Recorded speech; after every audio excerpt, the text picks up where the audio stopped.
Okay, may adlaw mga binati o minahal kong matalumnon.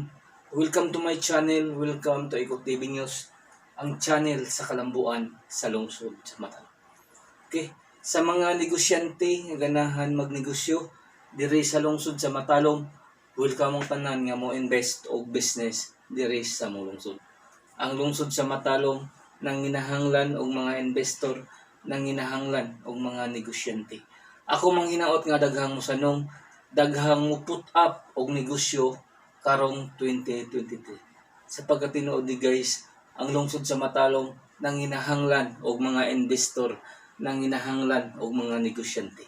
Ako mang hinaot nga daghang mo support sa akong advokasya, ang pagpadaghan sa mga negosyante, pagpabibo sa Matalom. Mahitabo guys, may ngawd.